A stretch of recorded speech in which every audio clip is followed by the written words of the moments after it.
Salve, salve, senhoras e senhores e rapaziada em geral. Estamos chegando aqui com o meu, com o seu, com o nosso Tchê Show Podcast.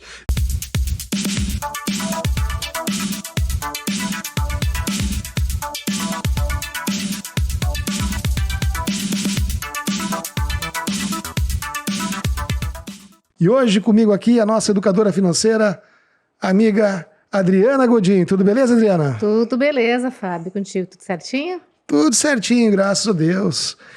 E antes da gente conversar, eu vou aqui colocar os nossos parceiros comerciais para a gente falar um pouquinho deles. Maravilha. Aí, o Adão Autosom, meu parceiro Adão, a loja que fica ali na CIS Brasil 4711, você que precisa colocar um som no seu carro, alto-falante, alarme antifurto, agenda pelo WhatsApp 984175850 e marca a tua visita no Adão, que eu tenho certeza que ele vai te fazer aquele serviço bacana, serviço show de bola. Temos aqui também o Supermercado Tunas, galera lá do Sarandi, né? As melhores marcas e os melhores produtos, com certeza, você encontra no Supermercado Tunas. Sempre uma oferta especial que cabe no seu bolso. Café com Punk é uma cafeteria ali na Riachuelo 996 que tem como base as plantas medicinais, as plantas convencionais, né? Então você pode chegar ali, tomar aquele café gostoso, né? Cheio de novidade. Olha, eles têm ali uns café diferentes, meu amigo, que vale a pena você conferir.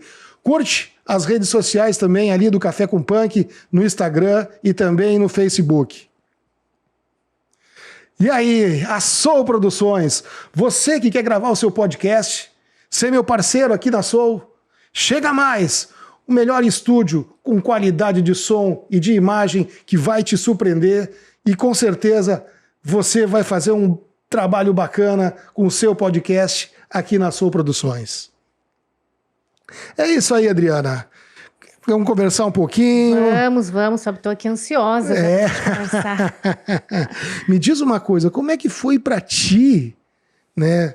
Daí com esse emprego, com esse teu trabalho que tinha 30 anos na tua empresa, gerenciando aí a empresa que tu trabalhava, e de repente, de uma hora para outra, tu sai para tentar resolver o problema das pessoas que estão em crise financeira. Como é que foi? Me conta essa história aí, como é que tomou essa atitude? Como é que tu chegou ali e disse, vou tomar um outro rumo? E agora, como é que é essa história aí? Conta para nós. Vou contar para ti e para o pessoal que está assistindo. Então, como tu sabe, né, eu trabalhei mais de 31 anos na empresa, eu era gerente administrativo financeiro. E com a chegada da pandemia, Fábio, eu me senti muito mobilizada, né, porque eu percebi que as pessoas, elas estavam passando por problemas financeiros, né, por uma questão de falta de organização, muitas vezes, falta de oportunidade de ter acesso a conteúdo sobre isso. E eu fiquei pensando que eu, com a minha experiência, por ter trabalhado com gestão financeira e por aplicar, né, as técnicas da gestão financeira pessoal na minha própria vida, também tive minhas experiências assim, ruins, né, com a má gestão do dinheiro, eu achei que fazia sentido eu repensar a minha vida profissional e colocar um propósito novo para mim, né? E me angustiou demais ver o processo que as pessoas estavam passando. Isso começou a me tirar da minha zona de conforto, né? Porque, querendo ou não, depois de 30 anos de empresa, a gente está habituado a um processo, conhece as pessoas, né? Tu tem ali a tua vida tá seguindo normalmente, enquanto eu estava vendo que várias pessoas estavam sendo afetadas pela pandemia. Inclusive, eu mesma fui afetada, assim como colegas meus de trabalho, tivemos redução de carga horária e redução de salário. E eu me senti muito grata naquele momento, porque eu estava organizada, né, para enfrentar um momento de redução de salário, né? Mas eu percebi que muitas pessoas próximas a mim, inclusive, não estavam. E aí eu fiquei questionando, o que eu posso fazer? Né? Isso foi uma grande virada na minha vida. E aí eu comecei a pensar, isso começou a me angustiar de uma forma assim que realmente me desacomodou bastante. Então eu comecei a pensar de que maneira eu poderia colaborar e como o trabalho na empresa realmente tomava bastante do meu tempo, e depois de 30 anos de empresa, né, a gente sente um momento que está na hora de tu dar uma virada. E eu queria mesmo fazer uma mudança na minha vida e achei que fazia sentido, né? A minha caminhada lá na empresa foi muito bacana, deixei muitos colegas, tinha um excelente relacionamento com a diretoria, mas eu senti que era o momento de eu fazer essa mudança e de trabalhar para colaborar com outras pessoas que elas pudessem também ter acesso à educação financeira e aprender a cuidar do seu dinheiro, assim como eu aprendi a cuidar do meu. E achei que eu podia fazer esse movimento e estou aqui hoje conversando contigo como educadora financeira e te agradeço demais pela oportunidade para abrir esse espaço para a gente estar falando sobre isso. Então foi assim que começou a coisa, né? Foi Que tudo legal. em função da pandemia, na Que real. legal. Que legal. Mas me diz uma coisa, tu como administradora de empresas, o que é mais fácil? Administrar uma empresa com X número de pessoas, né? Ou administrar a vida de uma pessoa que está em crise financeira? Então, Fábio, sabe que essa pergunta é interessante, né? Porque quando eu decidi sair e, e fiquei pensando assim, será que eu estou fazendo a coisa certa, né? Eu trabalho numa empresa, eu gerencio uma equipe, as pessoas me conhecem e de repente eu vou, né, para uma coisa totalmente nova. Mas eu, como sempre fui líder, né, de equipe e num processo, numa empresa, tu tem ali que manter as pessoas motivadas para o trabalho, tu tem que entender o momento que a pessoa está vivendo, né? Para que ela consiga trazer resultados para a empresa, para que ela consiga se sentir motivada. Tem que dar ferramentas para os teus colaboradores trabalharem.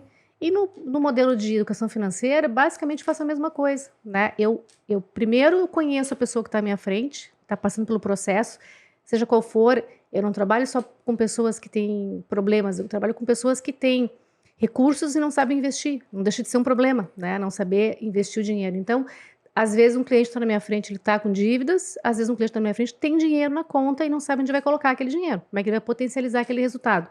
Então, eu tenho que entender qual é a realidade daquela pessoa, qual é o momento que ela está vivendo, tem que entender quais são as ferramentas que ela precisa, né?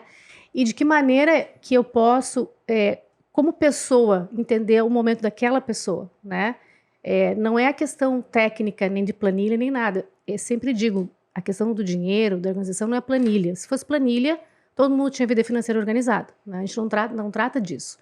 Trata de uma pessoa que está na tua frente e que tem a vida dela ali e que, de alguma maneira, ela precisa de ajuda. Então, da mesma forma, no processo, quando eu estou em alunos ou quando eu estou em uma mentoria individual, eu vejo dessa mesma forma. E aí o meu papel ali é como se fosse uma liderança, né? De estar conduzindo a pessoa para respostas que ela tem que encontrar, para caminhos que ela tem que encontrar, que façam sentido para ela, né? Não para mim, né? Porque eu tenho as minhas próprias decisões sobre o meu dinheiro, mas isso tem a ver com quem eu sou, com os meus valores, com as coisas que eu dou preferência, que são importantes para mim. Mas quem está na minha frente é uma pessoa que tem uma vida totalmente diferente da minha. E eu preciso entender isso também. E assim, quando a gente está numa empresa como líder, pelo menos deveria ser assim, né? A gente pensar que tem uma pessoa na tua frente que tu tem que lidar com as questões que a pessoa traz também, junto consigo no processo. Então, tem diferença, óbvio, né? Mas, fundamentalmente, a gente consegue aproveitar, eu consigo aproveitar a experiência que eu tenho nesse processo também de estar ajudando as pessoas a organizar a sua vida financeira, seja para investir, ou seja para aprender a organizar, fazer uma renda extra. Então, o processo acontece dessa forma. E as pessoas até acham que é muito fácil tu guardar dinheiro, né? E na verdade não é. Porque, pelo menos na minha opinião, porque... Não, na verdade não é fácil guardar dinheiro. Sabe por quê, Fábio? Porque a gente não tem esse hábito. Nós não temos a cultura de guardar dinheiro. A gente nem aprende nada sobre dinheiro. A gente cresce, eu lembro quando comecei a trabalhar, comecei a receber uma renda, e aí, o que eu faço, né? E eu lembro a época que meu primeiro emprego, em 88, eu acho que foi, 87, o meu salário, hipoteticamente, a lembrança que eu tenho, tá, gente, não sei se isso é fantasia da minha cabeça ou não, pode ser que seja uma fantasia, mas meu salário não pagava sei lá, uma camisa, vamos dizer assim, né? Então era uma renda muito baixa, realmente. Mas naquela época não passava pela minha cabeça que existiam técnicas, né? Eu não trabalhava com finanças ainda, eu tinha aqui 15 anos, 16 anos de idade, então eu era muito jovem. E a gente simplesmente começa a receber um salário e aí começa a gastar aquela renda e não tem esse olhar para, né, guardar o dinheiro com o intuito de se preservar de uma situação que a pessoa venha passar uma dificuldade, como agora a pandemia, ou se a pessoa fica doente. Nós não temos essa cultura de guardar, né? Apesar de que eu lembro quando eu era criança, tinha a questão da caderneta de poupança, que a gente ia na caixa, mas aquilo era muito distante da nossa realidade, né? A gente parecia que não ia ter acesso a fazer esse tipo de poupança, né? Então, assim, via de regra, a gente cresce, começa a trabalhar, começa a entrar dinheiro e a gente começa a querer desfrutar daquele dinheiro, é muito natural isso, né? E começa a gastar sem ter aquele cuidado com a reserva. Então, a gente sempre tem que pensar que sempre que entra uma renda na nossa conta, né, um dinheiro, a gente tem que deixar uma parte reservada para fazer uma reserva de emergência e essa reserva nos preservar no momento de passar uma crise, como agora a gente viveu a pandemia. Aí alguém vai dizer, mas a pandemia durou 2 anos. A gente não esperava, eu sei que não se esperava que durasse tanto tempo assim, mas quem tem um mínimo de reserva para 6 meses, 12 meses, por exemplo, essa pessoa pelo menos tem tempo de pensar qual estratégia ela vai usar, como é que ela vai reorganizar a vida dela, qual a possibilidade dela fazer renda, além daquilo que ela já fazia, ela fazer uma outra coisa. Agora, se a pessoa não tem nenhuma reserva e ela vai precisar de dinheiro para comer no outro dia, qual vai ser a condição que ela vai ter, até psicológica, de se reorganizar? É muito difícil. Então, guardar dinheiro não é fácil. Claro que não é. Porque a gente tem muito apelo de consumo, né? É muita oferta de coisas para a gente comprar, para a gente consumir, roupa, carro. Eu sei que nem todas as pessoas têm os mesmos hábitos de consumo, né? Algumas pessoas têm hábitos diferentes. Mas sempre existe o apelo do consumo, né? Ou a festa no final de semana. Cada um tem uma sua história, né? Então a gente tem que entender isso. Mas a gente pode fazer tudo isso, na real.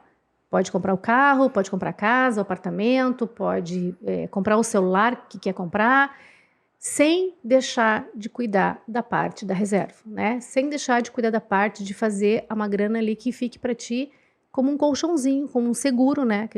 A reserva é como se fosse um seguro de sobrevivência. No momento que uma renda faltar para mim, ou que eu ficar doente, porque crises vão acontecer sempre, né? Crises econômicas, se só pegar a história do Brasil, né? Particularmente falando, a gente vai ver que é cíclico, né? Ou a pessoa pode sofrer um acidente, né? Ou algum familiar da pessoa pode sofrer um acidente. Então, sempre vai ter alguma coisa e a gente não tem que estar preparado para isso. Ou então também pensando que a gente pode ter uma reserva para uma oportunidade, uma viagem que a gente queira fazer muito e não conseguiu fazer, de repente um amigo vai, consegue um preço bacana, te convida, isso tem aquele dinheirinho, tu consegue fazer aquilo ali, realizar aquele desejo, né? Mas a gente não tem essa cultura, então guardar dinheiro não é fácil e tem a ver com comportamento. Na verdade, tudo que se relaciona a dinheiro tem mais a ver com comportamento do que com dinheiro, né? A gente tem um termostato que a gente diz na educação financeira, um termostato financeiro como se fosse um termômetro que mede como que a gente lida com o dinheiro. Porque, assim, as pessoas que estão nos assistindo podem pensar, mas isso é porque a pessoa ganha pouco, né? Porque quem ganha mais tem mais condições de fazer reserva. Mas não tem a ver com a renda, tem a ver com o hábito. Quem ganha mais, eu até posso concordar que a pessoa tenha mais condições de fazer mais reserva. Mas só que como a pessoa costuma gastar toda a renda dela, quando ela ganhar mais, ela vai gastar mais. E assim sucessivamente. Então, as pessoas se habituam nessa ansiedade também de ter as coisas da nossa sociedade de consumo, né? Que a gente entra no Instagram, entra na rede social, é todo aquela coisa do ter, né? Muito mais do que o ser, muitas vezes. Então, acaba que as pessoas não criam esse hábito. Então, se a pessoa ganha 1.000 e gasta 1.000, quando ela passa a ganhar 2.000, ela vai passar a gastar 2.000. Porque ela não preservou a parte da reserva. Quando ela passar a gastar 5, ela vai gastar 5. E aí a gente chama isso na educação financeira de roda dos ratos. Que é aquela figurinha que o ratinho está andando na rodinha e que ele não sai dali do lugar. Porque assim, trabalha, ganha, gasta, daí faltou porque gastou tudo, daí trabalha mais, daí ganha mais e daí gasta mais. E é bem comum as pessoas aumentarem o padrão de renda e também aumentarem as despesas, né? Então, não é uma questão de... E É isso uma é questão de errado? hábito. O que pergunta exatamente o que Quanto seria mais tu ganha, mais tu gasta. Ou a pessoa tem... o erro não está em gastar mais, o erro está em você não equilibrar, porque nós não podemos gastar toda a nossa renda. Porque a gente tem que se preocupar com a aposentadoria, por exemplo, a gente tem que se preocupar com o dia de amanhã, que pode ter uma pandemia, a gente, né, quer de repente fazer uma viagem, então a gente deveria fazer uma reserva para essa viagem, guardar esse dinheiro, ao invés de usar, desculpa, cheque especial, né? Às vezes as pessoas fazem uma viagem, não tem dinheiro, pagam no cartão de crédito, depois quando voltam não tem como pagar aquele cartão e aí vira uma bola de neve. Rapidamente uma dívida de R$ 1.000 vira 4, 5 mil reais. Então, a questão, a grande chave da educação financeira é a pessoa entender que primeiro você guarda, depois você gasta. Então, você recebeu a sua renda, primeira coisa que você faz é guardar uma parte, 10%, 20%, 30%. Tem educadores financeiros que levantam essa bandeira de que 30% de tudo que a gente ganha tem que guardar. E vai sobreviver com a diferença. A diferença não é suficiente. Faz uma renda extra. Complementa a tua renda. Para que tu preserve, porque aqueles 10, 20 ou 30% que tu está guardando é o teu seguro de sobrevivência em caso de uma pandemia, desemprego. É o teu seguro na questão de aposentadoria. Se tu quiser te aposentar mais cedo ou precisar por alguma questão de saúde, de tu salvar, ajudar um familiar que esteja passando por um problema. Então, nós somos responsáveis pela nossa vida, nós adultos, né? Somos responsáveis pela nossa sobrevivência. E como é que a gente sobrevive? Trabalhando, fazendo renda. E como é que a gente pode cuidar disso de uma forma mais equilibrada? É fazendo com que parte dessa renda fique lá guardadinha para ser o nosso seguro. Então, sim, se tu me perguntar, é errado a pessoa gastar toda a renda? Sim, é errado. Ah, mas o custo de vida é alto, as pessoas têm uma renda baixa, é difícil no Brasil? Claro, tem uma situação social muito forte, tem um certo nível de renda, vamos dizer assim, ou de vida, que precisa realmente de políticas sociais para que as pessoas saiam daquela situação. Isso não temos como negar. Mas não é disso que a gente está falando. A gente está falando de hábitos. Está falando de aprender, mesmo com pouca renda, a cuidar disso. Seja fazendo, então, uma renda complementar. E muitas pessoas fazem renda complementar e não guardam esse dinheiro. E aí gastam com outras coisas. E aí, lá na frente, elas vão ter problema depois, porque vai faltar renda. No momento que não é uma questão de quando, né? Aliás, não é uma questão de se, é uma questão de quando uma crise vai chegar ou um problema vai bater na tua porta. A nossa vida é assim, né? É cíclica. Então, a gente não vai viver se preocupando, né? Vai acontecer uma tragédia. Não, mas aí tu faz a tua reserva e aí tu fica tranquilo. Se acontecer alguma coisa ruim, tu vai estar preparado para isso. Pois é, eu cheguei à conclusão agora que eu preciso de uma educadora financeira. Estamos aí, né? Estamos aí para isso. Sabe por que eu falo isso? Porque com a pandemia, né, chegou a crise no setor de eventos. Né? Muito forte. E a gente não tinha... Foi um dos setores mais atingidos.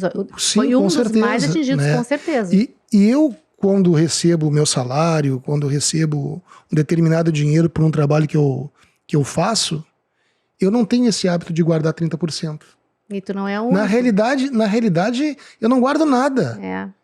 Se eu tenho dinheiro na minha conta, eu vou ali e questão de horas, dias, semanas, acabou. E isso eu tô vendo que é uma coisa que a gente faz totalmente complicado. A gente ensina, né, os clientes e os alunos que uma pessoa que tem um trabalho que é, por exemplo, servidor público, tá? Que ele tenha guardado no mínimo 4 meses do custo de vida dele como uma reserva. Por que 4 meses? Porque a possibilidade de uma pessoa ser desligada é muito menor, infinitamente menor que CLT, certo? Mas ele pode ter um problema, ele pode ter um problema de saúde, enfim. Então, 4 meses. Daí, olha só, são 4 meses do custo de vida, não são 4 meses da renda, tá? Mas então a renda tem que ser, a renda, tu não pode gastar toda a tua renda. Se for a tua renda, vai ter que fazer sobrar para poder gerar esses 4 meses. Se tu é CLT, a gente orienta a pessoa a ter de 6 meses a 12 meses de renda de reserva. Por quê? Porque o momento, você pode ser desligado a qualquer momento. Eu fiquei 31 anos dentro de uma empresa, mas isso não é a realidade para muitas pessoas. E eu vou te ser sincera, Fábio, as pessoas que trabalharam comigo, me conhecem, né, se assistirem esse podcast, vão até poder confirmar isso. Eu sempre pensei que poderia ser meu último dia, não de uma forma trágica, meu Deus, não. Porque CLT é assim, hoje tu tá, amanhã tu não tá, né? Tem várias coisas que envolvem. Então, assim, você não pode acreditar, e as pessoas se endividam, porque elas pensam, nada pode dar errado na minha vida por 24 meses, não posso ser demitida, não posso... Já deu errado, você já está pensando errado. Sim, na maioria né? das vezes, então, hoje, principalmente com a pandemia, isso tu não tem segurança nenhuma. Exatamente. Né? E no emprego CLT, muito menos ainda, né? Porque os negócios mudam, as mudanças acontecem, pessoas que eu vi serem desligadas com 20 anos de empresa, que nem imaginavam que seriam demitidas. Isso é terrível, doloroso, mas é a realidade. Então, eu sempre encarei isso, que qualquer dia podia ser meu último dia e que eu tinha que ter preparada para procurar um outro trabalho. E que esse outro trabalho, dependendo da situação econômica do país, poderia levar de 6 meses a 12 meses, até mais. Tem cargos que até levam quase 2 anos para a pessoa conseguir se recolocar devido ao nível de salário, complexidade e tudo mais. Então, assim, não é uma coisa simples. Então, por isso a gente orienta. A reserva de emergência de alguém que é SLT, de 6 meses a 12 meses, do seu custo de vida. E a pessoa tem que saber qual é o custo de vida dela. Ela tem que conhecer as finanças dela. A maioria das pessoas não sabem no que gastam. Não sabem quanto gastam com supermercado, não sabem quanto gastam com transporte, não sabem quanto gastam com alimentação, não sabem quanto gastam com fast food, com pedir comida. No meu caso, por coisas. exemplo, né? Porque elas nem têm essa consciência. Então, como é que ela vai saber quanto ela tem que guardar? E como é que ela vai economizar se ela não sabe nem onde ela está gastando? Sim. E aí ela diz assim, meu problema é o meu cartão de crédito. O cartão de crédito chega ali, pá, né, aquela lista. Mas o que tá no cartão? O que tu comprou no cartão? Não é o cartão é só um meio de pagamento. Aliás, o cartão é um excelente meio de... Eu pago tudo no cartão, né? Mas eu ensino os meus clientes a usar o cartão e se tu não sabe usar, não usa. Né? Essa que é a realidade.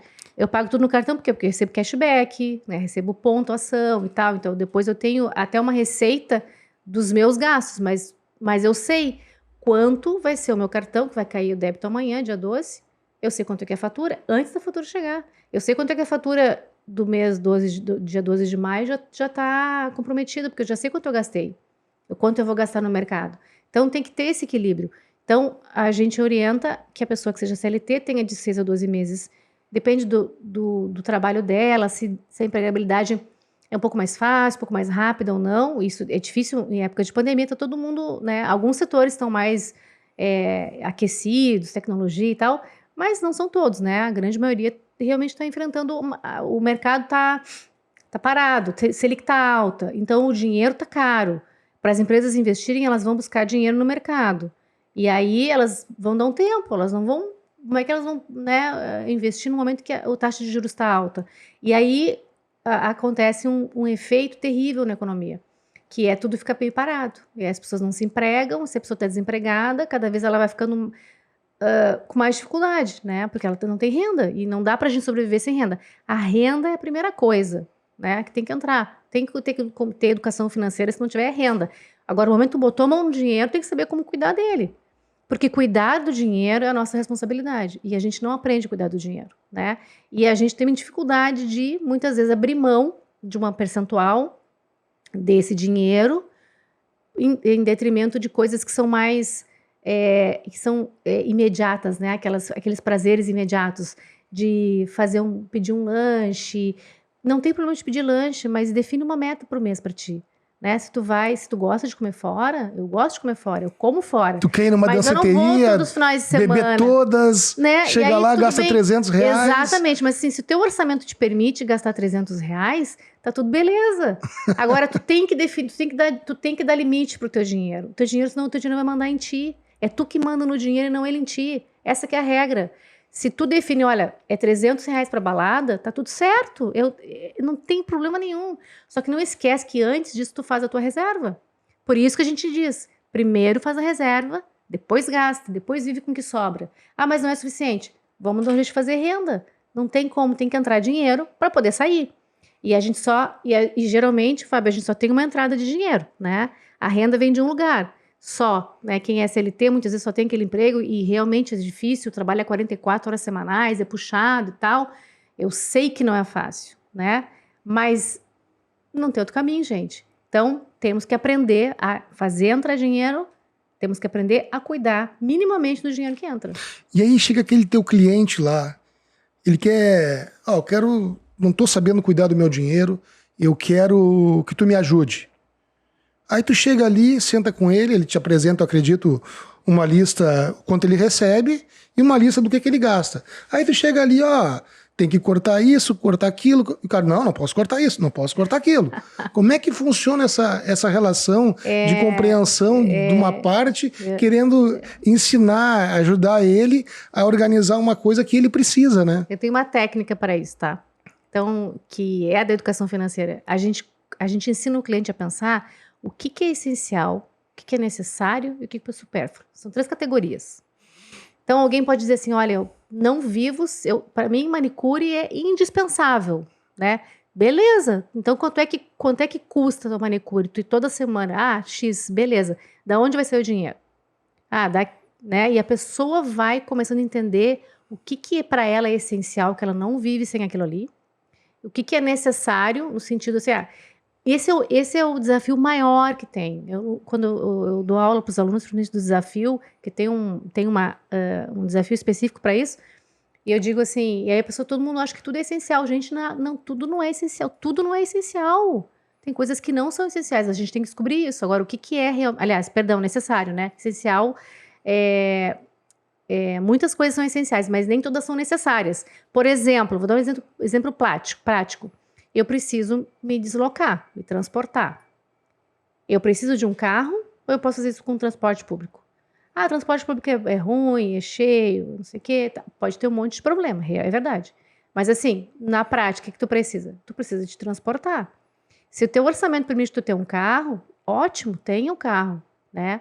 Mas se não, tu vai ter que andar de transporte público. Ou então tu vai ter que andar menos de carro para economizar lá o dinheiro da gasolina e vai dividir, mesclar um pouco, né? Então, são essas as questões. A gente vê, pessoal, não tem reserva, daí junta uma graninha ali durante o ano, pega férias, pega o 13º e troca de carro. E fica sem reserva. Aí não tem dinheiro para pagar o seguro do carro, não tem dinheiro para pagar o IPTU, o IPVA, perdão, né? Mas tá de carro novo. Gente, eu já passei por isso. Eu já saí de loja com carro zero sem ter R$1 no bolso. Eu conheço vários que passaram por isso. E eu não dormia de noite. Por quê? Porque a prestação do carro era alta, tava pagando um juros imenso, e eu não tinha reserva de emergência, e eu pensava assim, meu Deus, se eu ficar desempregado, eu tô ferrada. Eu vivi isso muitos anos na minha vida. Mas eu andava de carro zero. Aí alguém vai dizer, mas isso que é importante para a pessoa. Mas será que isso é inteligente financeiramente falando? Será que eu, daqui a pouco, pegar esse dinheiro, que eu estou pagando juros para o banco, né? Vou deixar de ter essa despesa. Pegar essa grana que seria da parcela do carro, eu aprender a lidar com esse dinheiro, aprender a investir esse dinheiro, esperar um pouquinho, juntar uma grana e comprar à vista não é mais legal? E aí ter dinheiro, porque o meu livro não tem a prestação para pagar e nem os juros do banco, que vai me comer uma perna. Eu vou pagar 2,5 carros. Né? Eu sei disso porque eu já fiz isso milhares de vezes, milhares é exagero, né? Mas muitas vezes. Mas eu acho que a grande maioria dos brasileiros fazem isso. Eu passei na frente ontem de uma revenda de automóveis e dizia assim, parcelamos a entrada em 12 vezes. Eu pensei, desculpa. Não, pro podcast pra falar tudo. Desculpa, gente, eu sou dessas, tá? De vez em quando escapa. Se o cara tem que parcelar a entrada do carro em 12 vezes no cartão, cara, esse cara não devia estar comprando o carro. A não ser que ele vá comprar o carro para trabalhar, fazer renda. Que daí essa é uma outra discussão interessante. Por quê? Porque as pessoas pensam que carro é investimento. E não é. Carro não é investimento, meu amor. A menos que você vá trabalhar com o carro, fazer o carro gerar dinheiro para você. O que é investimento? Tudo aquilo que traz dinheiro, bota dinheiro no teu bolso. O carro não bota dinheiro no teu bolso. O carro tira E a gasolina tá cara, a né? gasolina tá cara.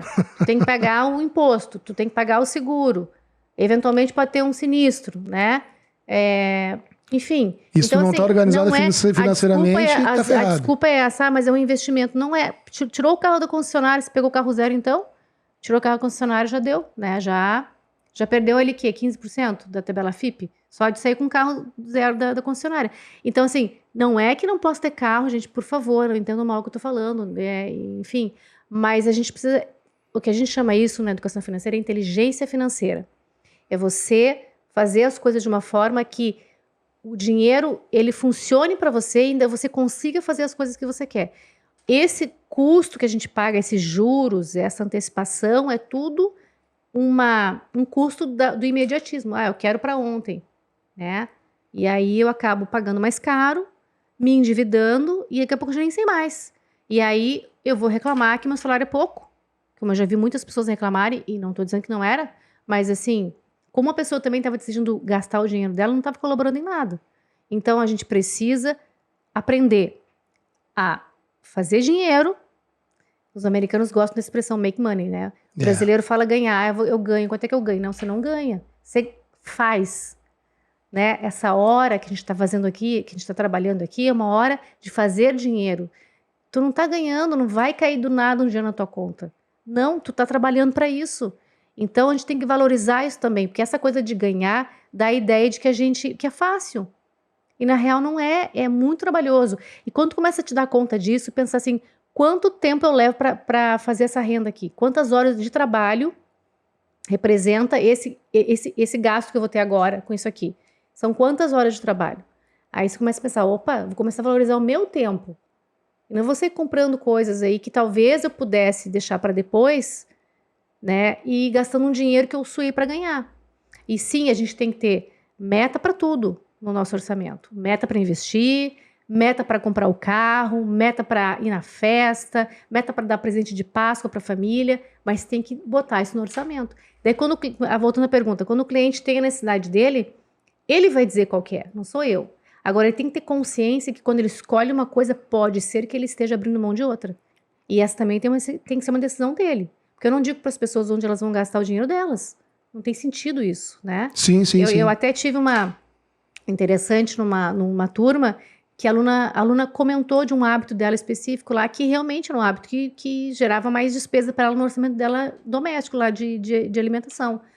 Eu não lembro agora muito bem específico a situação, mas eu lembro que ela comentou alguma coisa e ela me perguntou o que eu faço, deixo de comprar isso ou não? Eu falei, isso é importante para ti? Sim. Por tais razões, assim, tu falou, então não. Então escolhe outra coisa que não faça tanto sentido para ti. Então a gente também tem que aprender a priorizar, porque não existe querer tudo. O recurso é limitado para todo mundo, né? A minha renda tem o limite da minha renda, é o meu limite. A tua renda te dá o teu limite. E aí, como que tu vai fazer com que a tua renda, ela potencialize o teu resultado e tu consiga fazer as coisas que tu quer? Vai ter que aprender a fazer mais renda, talvez, e aprender a fazer que esse dinheiro trabalhe para ti, né? Então, eu não digo para as pessoas o que elas têm que fazer com o dinheiro delas. Elas, com base no autoconhecimento, naquilo que faz sentido para elas têm que entender o que elas vão ter que abrir mão, né? E eu sempre digo assim, não é dizer não, né? Quando a gente é criança, eu aprendi muito essa coisa do não tem dinheiro, não pode. A gente teve uma infância bem simples e eu acabei ficando com uma certa memória de escassez. Isso foi ruim para mim num certo tempo, porque quando eu comecei a ganhar meu dinheiro, fazer meu dinheiro, eu queria ter tudo, mas não é. A gente não tem isso. Então, assim, quando tu diz não para uma coisa, não é não para alguma coisa, é sim para outra. Então, esse mindset também tem que mudar. Porque senão a gente fica com a sensação que a gente é um fracassado. Eu não posso comprar um carro. Não é que você não possa comprar um carro. Eu tenho uma amiga que o objetivo de vida dela é viajar. E ela conhece o mundo. E ela gasta toda a grana dela viajando. Ela tem carro? Não. Porque ela falou, se eu comprar um carro, não vou poder viajar. Para mim é importante viajar. Aí as pessoas perguntam, como é que tu viaja tanto? Eu falei, porque o meu dinheiro eu gasto nisso. E cara, tá tudo certo. Mas ela fez uma escolha. E isso que é difícil a gente entender. E eu sei, todo mundo quer carro, moto, casa. E aí, assim, quando tem uma casa, aí conquistou que é uma casa maior. Quando tem um carro, conquistou que é um carro melhor. A gente sempre quer mais, a gente nunca está satisfeito com o que a gente tem, a gente não chega nem a curtir, sabe? É aquele tempo ali, porque existe muito apelo de consumo. A gente vive numa sociedade capitalista, né? Então, isso também dificulta o processo. Então, é uma série de coisas que interferem. Mas se tu sabe o que tu quer para tua vida, o que é importante para ti, tu vai focar naquilo ali, né? E aí tu vai ter que entender que algumas coisas, talvez, sim, tu tem que abrir mão. E faz parte. A vida adulta é assim, né? A gente tem que... E aí quando a gente diz não para uma coisa, significa o quê? A gente tá dizendo sim para outras. E isso que é o mais legal, né? Então, e até eu vejo assim que quando a gente sabe o que a gente quer e qual que é o nosso objetivo, é muito mais fácil, inclusive, né? Da gente se sentir mais livre, liberado de dizer não para alguém. Alguém te pede uma coisa, sei lá, não vou poder fazer, eu não vou poder ir, eu não vou poder, porque eu tenho meu objetivo. E tu te sente tranquilo, com paz, em paz com o teu dinheiro, contigo mesmo, pela decisão que tu tá tomando naquele momento. E quando tu fala da questão de guardar dinheiro e da própria educação financeira mesmo que tu te propõe a ajudar aquela pessoa que está numa situação... Eu falo por enquanto daquela pessoa que está em situação de dificuldade mesmo, né? À beira do abismo ali, né? Aí tu compreende que na realidade a educação financeira não é só cortar gastos. Não mesmo. Não é só cortar gastos. Ela te serve para outras coisas também. Sem dúvida. Não, e a gente... A educação financeira tem 4 pilares, tá? Que a gente chama de método GCPM, que é gerar, cuidar, proteger e multiplicar. Então, o primeiro pilar da educação financeira é a geração de renda. Aprender a fazer dinheiro. A gente na escola, na minha geração, não aprendeu a fazer isso. A gente foi educado para trabalhar para a CLT, trabalhar para os outros, né? Sim. Eu agora, com 50 anos, estou empreendendo. Eu já tive outros negócios, eu tive uns negócios antes de ter o negócio que eu tenho hoje, mas foi junto com o trabalho que eu tinha na empresa. Já fiz outras coisas mais simples, assim, mas sempre tive esse olhar para uma renda extra. Por quê? Porque se tu depende de uma única entrada e essa entrada te falta, né? Então, a gente não aprende a fazer renda. Então, não é sobre cortar gastos. Também, não é só sobre cortar gastos. Na verdade, não é sobre isso.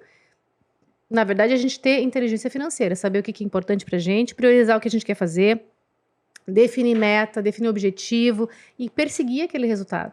E é fácil? Não, não é fácil. Mas a gente consegue. Porque quando a gente coloca foco na solução, às vezes a gente está no meio do problema, tá? E quem está no meio do problema não consegue ver a solução. Quem está no meio do furacão não consegue ver. Parece que não vai passar, não vai terminar nunca, mas vai terminar. Né? E aí, se tu tem esse fôlego para aguentar o furacão, se tu tá protegido, vamos pensar, né? Tá lá no porão esperando passar a tempestade, tu tá protegido, a tua sobrevivência tá protegida, então tu vai ter tempo de pensar. Depois vai reconstruir tudo, vai organizar, né? A gente tá fazendo uma metáfora aqui. Mas Sim. É bem essa realidade. Só que a gente não pensa nisso quando a gente tá numa situação do dia a dia normal, quando a renda tá legal, quando tá entrando dinheiro, né? E a gente só se dá conta disso quando a crise chega. E aí não é sobre reduzir gastos, é sobre saber dar realmente direcionamento para aquilo ali, né? Ter inteligência financeira para a tua decisão, aprender a fazer a renda e aí depois vem o resto, cuidar do dinheiro, proteger o dinheiro, multiplicar, que quando a gente faz aplicação financeira, né? Quando a gente aprende a usar os juros compostos a nosso favor, o brasileiro infelizmente usa muito mais contra ele do que a favor dele, né? Comprando coisas a prazo, cartão de crédito, financiando automóvel, muitas vezes financiando casa, financiamento imobiliário, que é caro, a gente paga 3 vezes, às vezes, o valor do bem, né? E também não estou dizendo para as pessoas não fazerem, né? Foi o que eu disse antes. Cada um tem a sua história, às vezes faz sentido para a pessoa. O que não dá para fazer? Comprometer demais com dívida. Eu preciso, eu pago um aluguel caro, faz sentido eu comprar um imóvel, eu financiar. Tá tudo certo. Mas cuida para essa parcela não comprometer demais a tua renda. Porque, cara, pensa assim, ó. Tu caminhar 5 quilômetros com 1 quilo de arroz no colo é uma coisa. Tu caminhar com 5 quilos é outra coisa. Chega uma hora que tu vai sentir o peso. Então, a dívida é a mesma coisa. Se tu compromete demais a tua renda, tu vai sentir o peso daquela dívida depois. Seja isso para carro, para automóvel. E aí tem gente que faz tudo, né? É o carro, é o automóvel, mais não sei mais o quê. E as coisas do dia a dia do consumo, quando vê, realmente está com toda a renda comprometida. Tá, mas me diz uma coisa, assim, ó, A pessoa te procurou. A gente está vivendo uma crise de pandemia aí. Quais são os maiores vilões do salário da pessoa? Tipo cheque especial, empréstimo, cartão de crédito, ou é uma coisa totalmente diferente disso? O cartão de crédito não é um vilão. O que é o vilão é o gasto da pessoa. O maior vilão do gasto da pessoa é ela não saber de onde ela está indo. Então, se ela não tem assim, um comprometimento muito grande com dívidas, né? Tem pessoas que não têm. Geralmente é na despesa variável que está o problema. Porque o que seria o que é despesa variável, né?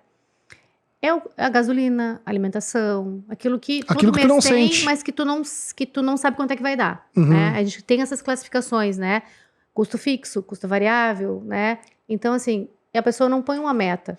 Ela vai no supermercado, ela fala, tem que comprar. Ela chega lá, que nem eu fui outro dia no mercado comprar algumas coisas, chega lá, tinha um negócio lá que eu falei, cara, isso chega a ser um deboche, não vou pagar tudo isso por isso aqui. Não cabia no meu orçamento. Eu tinha que dar uma outra solução. Então, o fato da gente não definir metas também para cada coisa, quanto é que tu vai gastar com o supermercado? Eu vou gastar R$400 ali, 420, né? 380, sei lá. Tu vai ter a tua meta. Aí tu vai fazer a tua lista de compras de acordo com a tua necessidade, e aí tu vai pro mercado e aí tu vai ficar dentro daquela meta. O que tu vai ter que fazer quando chegar lá? Vai ter que olhar a situação, falar, isso aqui eu vou levar, isso aqui eu vou substituir por outra marca, isso aqui eu vou reduzir o consumo. Então, tu vai fazendo esses exercícios. Então, o maior vilão, na verdade, das pessoas é o fato de elas não saberem onde o dinheiro tá indo, não organizarem isso. E sim, as compras simples, né? Tipo, sabe? Coisas que ela não precisava. Uma colher de pau que ela viu, achou bonita. Depois ela viu uma blusinha preta, que ela já tem 3 em casa. Depois mais uma bolsa, né? Tem até um artigo que eu escrevi para um site que conta uma história assim, né? Sobre eu cheguei no lugar e aí tinha umas bolsas para vender lindas, maravilhosas e tal. E eu fiquei encantada. Eu falei, cara, mas assim, eu tenho bolsa em casa. Tá tudo certo se eu quisesse ficar com a bolsa, entendeu? Sim. Mas então eu vou tirar aquele dinheiro da onde? Tá no meu orçamento? Não tá. Se não tá tudo certo. Porque para mim o mais importante é eu preservar minha reserva. Ou eu poderia pegar minhas bolsas que eu tenho em casa e vender e fazer dinheiro para comprar essa que eu queria ou pagar essa que eu queria. Então a gente tem que saber equilibrar isso. Então hoje a gente tem um gasto e isso é normal, né? Com alimentação, eu sempre disse na minha vida toda, se eu não tivesse que comer eu tava rica, né? Porque a gente gasta muito com comida, sem dúvida nenhuma. Mas tem que saber equilibrar, né? E aí, fast food, o pessoal gasta muito com pedir delivery, gasta muito com pedir comida fora, né? E assim, se teu orçamento comporta, ok, mas se não comporta, tu vai ter que cozinhar em casa, vai ter que fazer vianda para levar para trabalhar, vai ter que fazer algumas coisas, alguns sacrifícios, vamos dizer assim, em prol daquilo que tu quer, né? Então depende qual é, que é o teu objetivo. Agora, se para ti não faz sentido nenhum isso, tá tudo certo também, entendeu? Só que certamente isso vai lá na frente impactar de alguma forma a tua vida financeira. Pois é, e agora tu imagina essas pessoas que ganham um pouco mais que o salário mínimo, tendo que pagar aluguel, conta de luz. Fábio, tem que fazer renda extra. Não tem como sobreviver, a gente Pois sabe é, que exatamente. não tem, né? A pessoa tem que Como é que fazer uma pessoa alguma dessa vai sobreviver, cara? Vai, digamos assim, vai guardar dinheiro? Não tem como. Não, tem que fazer renda extra, né? E aí quando o cliente chega para te contrata ali para te fazer ajudar ele a se organizar, e ele não consegue atingir a meta que tu estipula para ele. Como é que ele fica? Como é que tu lida com essa frustração? Eu não estipulo meta para o meu cliente. Quem estipula a meta para ele é ele mesmo. Qual que é o teu objetivo com o processo? Inclusive, o desafio que eu faço, essa é a primeira, eu vou dar um spoiler aqui, quem vai fazer, depois quem vai fazer, eu digo, qual que é o teu objetivo? O que tu quer? Porque é o que a pessoa quer, não é o que eu quero. Eu sei que ela vai me procurar porque ela precisa de ajuda, tá beleza? Mas ela tem que querer aquele processo, ela tem que querer aquela solução, ela também tem que entender que algumas coisas ela vai precisar mudar na vida dela. É que nem tu querer fazer dieta, chegar no médico e ele dizer, o teu cardápio é esse aqui, tu fala, mas isso aqui eu não gosto de comer, eu vou continuar comendo o que eu comia. Falou, tudo bem, só que daí tu não vai atingir teu objetivo. Tu quer ou não quer perder peso? Quem sabe, então, a gente substitui isso por aquilo, quem sabe tu aumenta a caminhada. E aí começam as compensações, é a mesma coisa. Eu digo que cuidar do dinheiro é quase como fazer uma dieta. A gente tem que aprender a cuidar melhor desses detalhes, assim, e ver as compensações que a gente vai dar. Não é cortar tudo, né? Tanto que nem funciona para quem quer fazer uma dieta, a pessoa cortar tudo que ela gosta de comer, porque não funciona. Porque é cabeça, gente. Não é uma coisa... assim, Mas às vezes mentalidade, mas às vezes emocional, até, na sim, verdade. que eu ia dizer agora, né? Às vezes é até uma situação que tu vê ali que a pessoa quer economizar, ele quer, mas ele chega pra ti assim, bah, Adriana, não consegui guardar esse mês. Tudo bem. Ele não fica muito frustrado, Tudo bem, como se tu é não que conseguiu ele... guardar esse mês, beleza. O que aconteceu que não deu certo? Por quê? O que tu poderia ter feito diferente que tu não fez? Ah, eu poderia ter feito tal coisa. Então tá, então quem sabe o mês que vem a gente faz assim. Porque aí é que tá. Não dá certo sempre. As coisas dão errado. A gente não consegue manter as metas que a gente estipula. A gente não consegue, às vezes chega no final do mês, gastei mais esse mês com tal coisa. Beleza, não tem problema, tá tudo certo, a gente é humano, não tá tudo certo. Então deu errado agora, o que eu tenho que fazer para fazer diferente? Então eu vou fazer tal coisa. Mas não dá para, que a gente chama, chutar o pau da barraca, né? Tipo assim, agora eu não vou mais fazer, porque eu não consigo mesmo, que não é para mim. Não é isso. Cada pessoa tem seu tempo. Algumas pessoas conseguem fazer mudanças mais rapidamente, outras demoram um pouco mais. Mas aí tem que entender que existe essa questão. E se a pessoa não conseguiu fazer naquele mês, o que deu errado? O que tu fez que deu certo? O que tu fez que deu errado? O que deu certo, tu continua fazendo. E o que tu deu errado, tu faz diferente. Tenta fazer diferente agora, quem sabe vai dar certo. Então, tem que manter essa motivação, né? E essa questão do resultado, ele demora para acontecer. Demora para formar reserva, principalmente quem não tem hábito de guardar. Quem não tem hábito nenhum de guardar dinheiro, tá? Precisa fazer uma reserva de 14 mil reais, por exemplo. Vamos supor que a pessoa até fez um cálculo esses dias, não sei se eu vou lembrar agora exatamente, que eu fiz uma live e falei sobre isso. A pessoa tem que fazer um acúmulo de 14 mil reais, talvez ela leve 2 anos para juntar esse dinheiro. Né? E aí, ali... Ela acaba desistindo no meio do caminho. Com aquela perseverança de guardar, sei lá, 500 reais por mês, sabe? Mas quando ela começa a ver que o dinheiro vai engordando e que ela vai conseguindo contornar as coisas do dia a dia, ela vai encontrando soluções para as coisas que acontecem, ela vai se sentir motivada. Mas não vai ser no primeiro mês nem no segundo. Sim. Né? Vai demorar um pouco. Só que tem que ter a persistência. Então, é uma questão de mentalidade, muito mais do que uma questão técnica. É comportamental, muito mais do que dinheiro. Na verdade, tem até um livro que diz dinheiro é emocional. As pessoas consomem porque estão tristes, porque estão felizes, porque estão com medo, porque estão com raiva.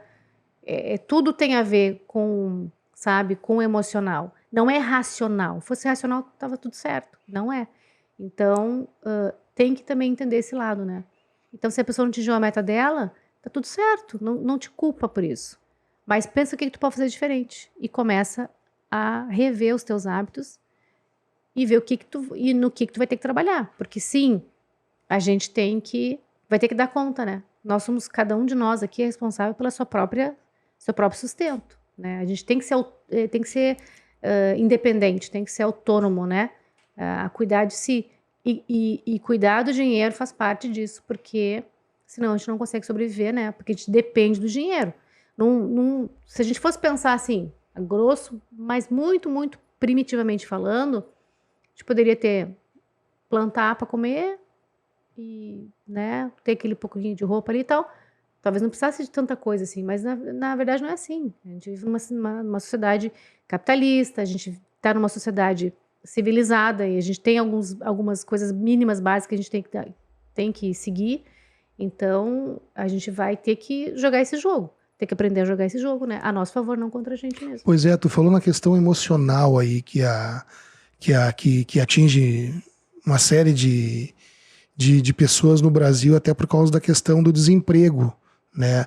Aí como é que uma pessoa que está numa crise financeira ou está desempregado, como é que ele vai ter força? Não sei se isso, como é que eu vou te dizer, se atinge Se a questão emocional, se a questão do dinheiro atinge e pode afetar a questão de saúde da pessoa, tanto Sim, emocional quanto sim. na questão física, né? Dívidas afetam a situação emocional da pessoa. A pessoa pode até estar empregada, mas ela ter dívidas, ela sentir pressão em relação a isso. O estresse, né, que gera essa questão, afeta muito o emocional, né? Tem a insônia, depressão, tem um quadro clínico que é associado, mas é que não é só em relação ao dinheiro, em relação a várias coisas na vida da gente, né, que podem levar a gente a esse tipo de coisa. Mas o dinheiro é uma delas, a falta do dinheiro, no caso, ou de perspectiva. Então a pessoa tem que entender o que ela pode fazer para sair dessa situação, né? O que ela sabe fazer para poder gerar dinheiro, para poder ela seguir ali minimamente se sustentando. E às vezes é um processo que demora um pouco, né? Mas é viável de fazer. Só tem que ter tem que acreditar em si mesmo. Tá, e aquele cara que tem dinheiro, né, e te procura, eu tenho dinheiro, eu não sei aonde eu vou investir. Como é que funciona? Aí, o processo de investimentos funciona da seguinte maneira. Primeiro, tem uma série de coisas que são envolvidas, né? Primeiro, a gente tem que entender qual é o perfil dessa pessoa. Ele vai fazer lá uma abertura de conta lá numa corretora, enfim, vai responder um questionário e aí ele vai ter um perfil dele como investidor, né? Ele pode ser um investidor mais conservador, e determinados títulos são mais adequados para ele pode ser mais moderado, então ele pode correr um pouco mais de risco, ele pode ser arrojado, e aí se sentir mais à vontade para escolher ativos que sejam mais voláteis, assim. Então, depende do perfil da pessoa, depende do momento de vida que a pessoa está vivendo, se a pessoa é mais jovem, ela até pode arriscar um pouco mais. Se ela já é um pouco mais madura, vamos dizer assim, ela vai ter que ter mais cuidado, porque ela vai ter menos tempo para recuperar eventuais perdas, porque investir no mercado financeiro, se a gente está falando de mercado financeiro mesmo, tem variação, tem volatilidade, pode perder dinheiro, então tem que saber como escolher aquele título que ele vai comprar. E o que eu faço na mentoria, né? Eu não tenho curso ainda aberto, mas eu tenho mentoria individual, eu ensino a pessoa a investir de acordo com o perfil dela.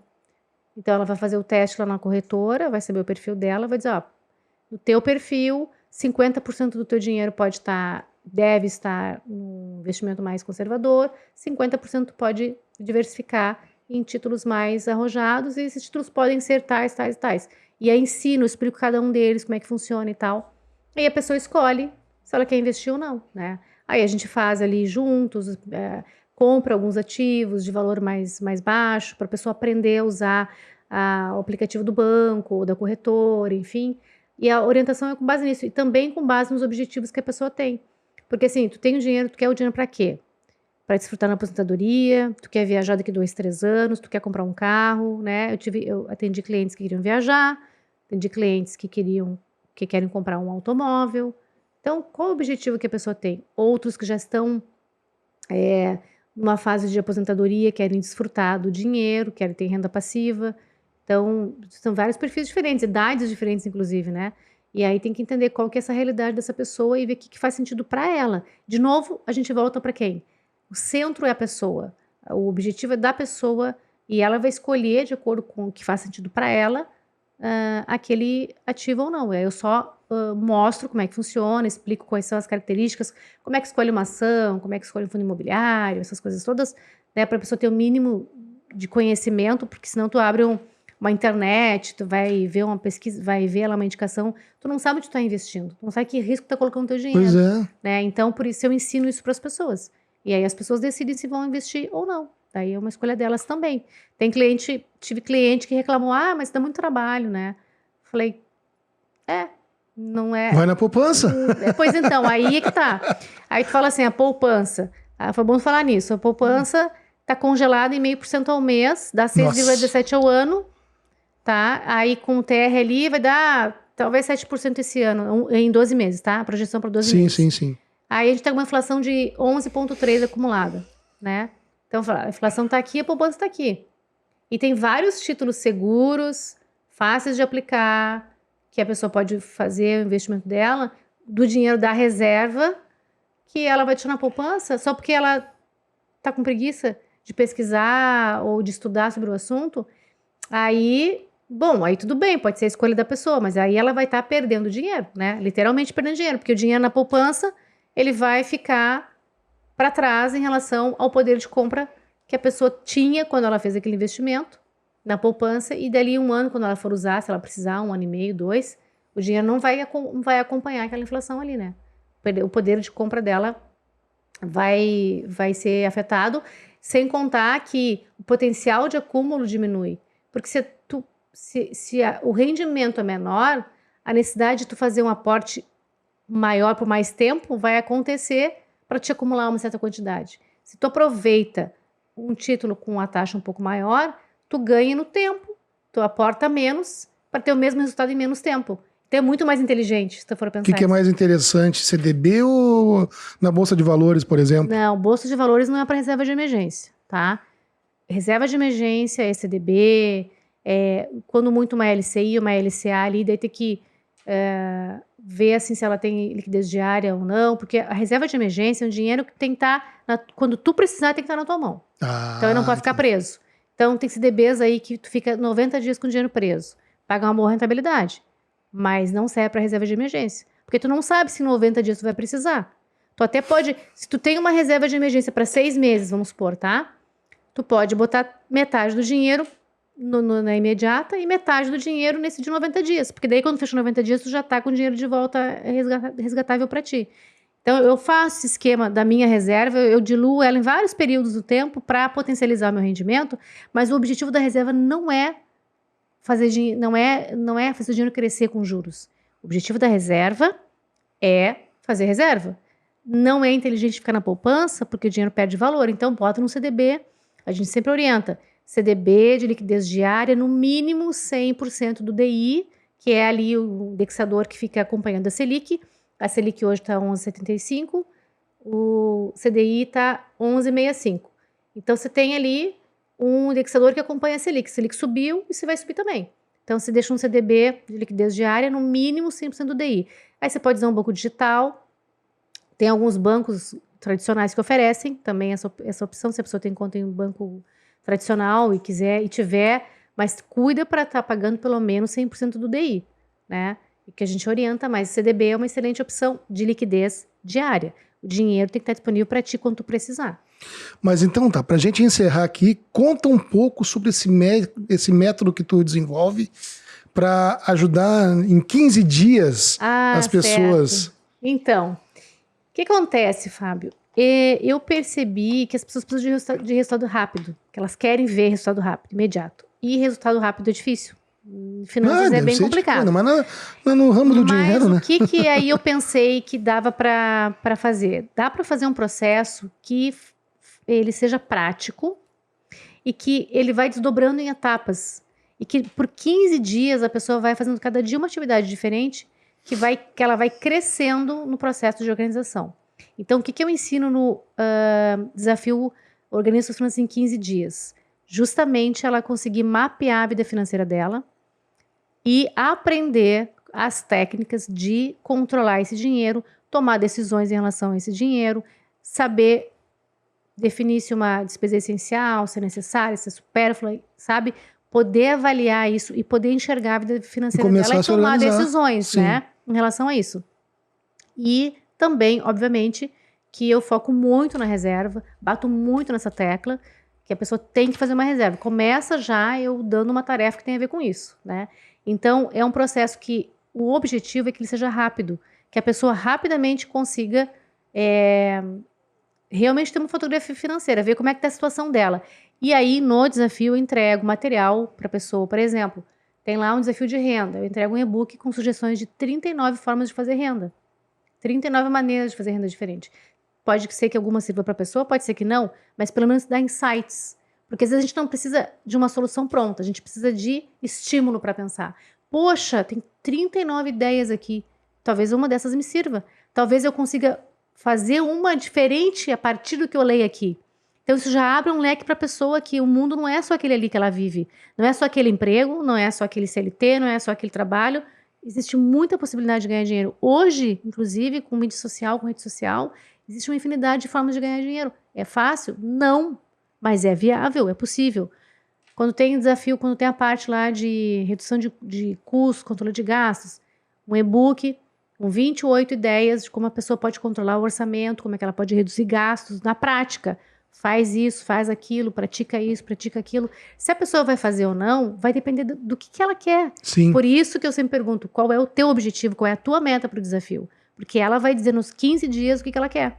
E aí a gente vai acompanhando, obviamente, vou tirando dúvidas, a pessoa pergunta. Tu tem uma mentoria ali que tu... um grupo, alguma coisa nesse sentido? Sim, é tudo num grupo de WhatsApp.